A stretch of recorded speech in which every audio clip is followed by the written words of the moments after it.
Hi, I'm Michael Matthews. Today, what I want to do is go over some prep for a campaign. I found myself getting ready for Legends of the Wulin campaign, which is high flying martial art melodrama in Mythic China. And the nature of it means that the characters themselves can be pretty individualistic in a lot of ways. And one of the fun parts is allowing the characters the freedom to look through and go, these are the things that look cool in the setting. Here's what I want to be a part of. So right now, the group that we have consists of a member of the Eagle Talons, which is a security firm and one of the largest and most powerful factions of the martial arts world, who are hired out to as bodyguards to help caravans get places, stuff along those lines.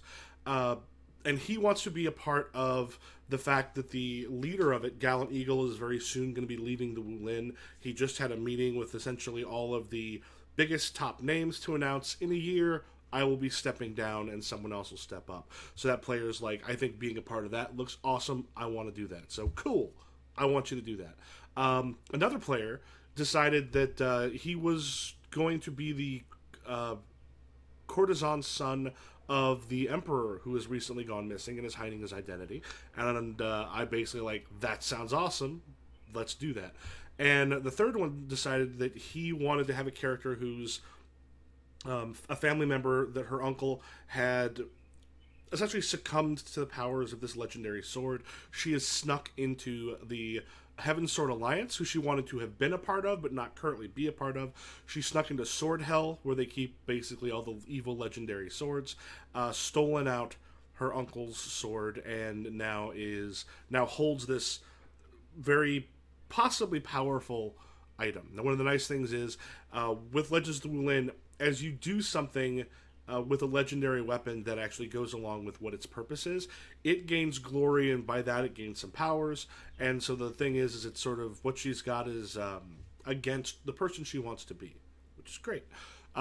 So we have these three people who don't seem like they have a particular through line. Very easy to put the bodyguard along with the son of the old emperor, who is his identity is not well known but fairly well hidden, and then to be friends with this member of the Wulin who has recently stolen the sword from Sword Hell and is now essentially not sure where she wants to go. She kind of wants to be on the run and find her destiny. Now, the way Legends of the Wulin works, because they've got these personalized lore sheets for the campaign, which I'll show you in a minute, there actually would be able to fairly easily let their personal stories become what's going on. But the problem I have starting off, I don't have a very good initial direction because of these characters. I have to come up with things a little more personal, which I like. But it does mean for just the first two sessions, it's going to be a little more railroady than I often do. So the first one is just, here's how the combat system works. Let's get to know it. And that is a fairly standard opening that I've used before with it. It's your first, you do kind of a mook fight, you fight a lesser legend, you get a chance to, like, I wanted to do something cool, so they started off seeing the Black Lotus at this inn across a lake.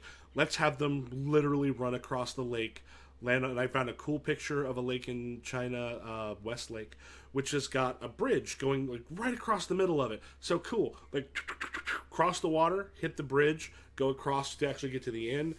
They got to play with the basics of the combat system. There's a thing called Interesting Times, where if you use zeros for your action, you then can get interesting times. I give you a point at Joss, which is kind of like a Benny in other games, a plot point, something along those lines. But something unusual happened. So we had one character who really got to show off his speed.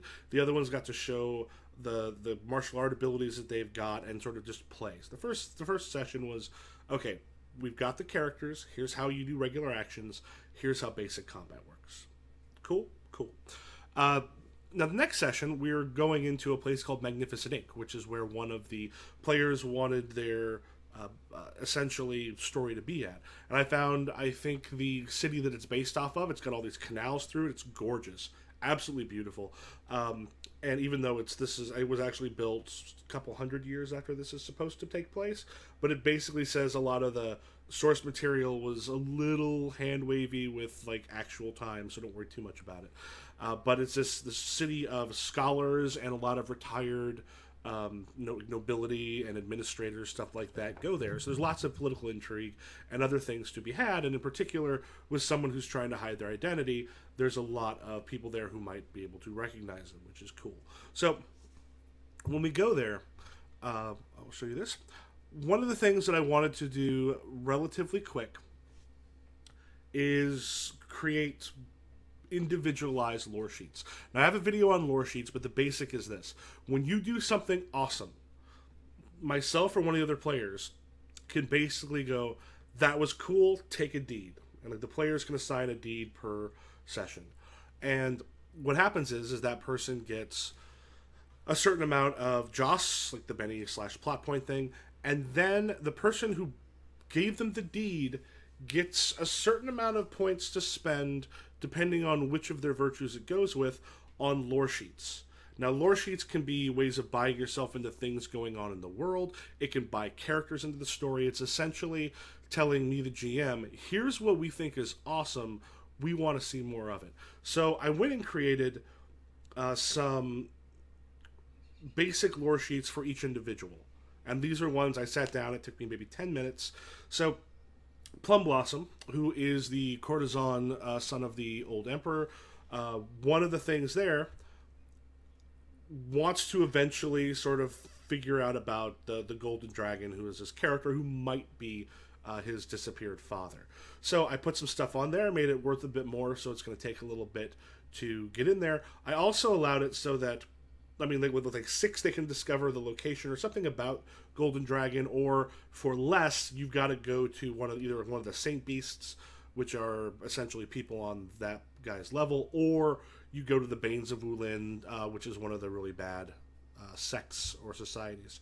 But then also they get to choose, they can put points into determining whether the Golden Dragon is the previous emperor, or maybe it's someone who's an enemy of the bloodline, and that gets to be kept for later. I can decide that, or I'm also allowing the players to decide what they think would be most interesting. And because I've got good players who really have a good idea of what makes drama and such work, and really kind of enjoy getting the things that make their characters' lives interesting, with this group and with other groups I've worked will work really well too. He wants to do something with the Pleasure House, so I put a bunch of stuff there with Pleasure Houses and made it relatively cheap. Pleasure House has heard of Plum Blossom, and then I gave, here's a couple other things, because Plum Blossom is like unusually beautiful. So, like, a caller falls in love, a jealous spouse interferes, people can buy that for them. Let's cause some weird problems and intrigue into your life. And other things can be added to this. There's a noble that a Plum Blossom has had unpleasant interaction with is in town for 2 points. For 4, someone who's had a pleasant interaction, someone who might be on their side. Or then someone who might recognize Plum Blossom's lineage, and then Phi Pang is something that has to do with the actual place. So all of those are personal things specific for that character. For Pale Orchid, we've got someone who recognizes the sword. It's a villain who wishes to use it. Someone from the Heaven Sword Alliance who would recognize Pale Orchid is nearby. Disciples of the Corrupt Uncle catch wind that the sword has been seen. All of those are a part of it. The Corrupt Uncle is alive, or the Corrupt Uncle is dead. We've talked about it. It's more fun if it's alive, but I put the choice there. But then there's a family member who fought against them. That one will be a little more interesting, probably. The chances of the Corrupt Uncle actually being dead, of them choosing that, or even putting the points into that, is pretty low, but I want the option to be there. So members of the 7 Heavenly Blades take, which is another thing that has to do with the sword. And then Lone Sparrow for the Eagle Head. Like, the biggest thing he wants right now is essentially, we've determined that he is essentially a romantic nightmare. Has had a lot of sort of lovers in the past, has not always been great to them, is currently involved with the head of his of the Eagle Talon's daughter. And the daughter and the son of Gallant Eagle both have got some conflicts, because both of them want to take over next. A whole lot of other people do too. So I've got some things there where they can buy in one or both of them, as well as other people that they've had problems with. Because we decided the fun thing is we want this to be someone who kind of runs into people that he has been romantically involved with in the past. So all this stuff is great for the characters to grow in their own stories and to move themselves towards the things that they want, and also to give them some choices. And then they should learn fairly quickly that you can kind of make a lot of this stuff up on the fly. And then there's like a sheet that kind of explains that. Players in the other campaign I ran were very good at doing this. So These are some examples to show here's how this can be something for you. But we have to get to some of these places first. So because of that, I did not have a good unifying thing to bring them in. So at that point, the one thing I was given that I could do something with is the city Magnificent Inc. So I looked through who's in Magnificent Inc. I did like a PDF search through the thing, and to find out, like, according to what does the setting give me. Now I can change that if I want. I don't have to go with it, but if the setting gives me something cool, which it did, I can go with it. So I found out two things. There are two major factions that are a big part of Magnificent Inc. The Falling Leaves Society actually fits some of the stuff we talked about really well. One of the things we wanted to do is play in a game where sexism wasn't really going to raise its head, where queer issues can be delved into without homophobia or other stuff popping up. We wanted something where the player felt comfortable exploring those things, and it's like, yeah, I don't want to deal with that. I'm like, awesome. But we had talked about, because one of the things is the Falling Leaves Society, or actually the other one, the Resplendent Phoenix Society, which is an all-female group. They're like, well, what are they doing in a world that places have been made equal? And that actually helps make things more interesting for me. So that was a nice synergy with what was already in the book. So the Falling Leaves Society is super traditional, and actually in the book wanted to make them, the basically society itself, more traditional, considering what we've gotten as far as the world that we have discussed.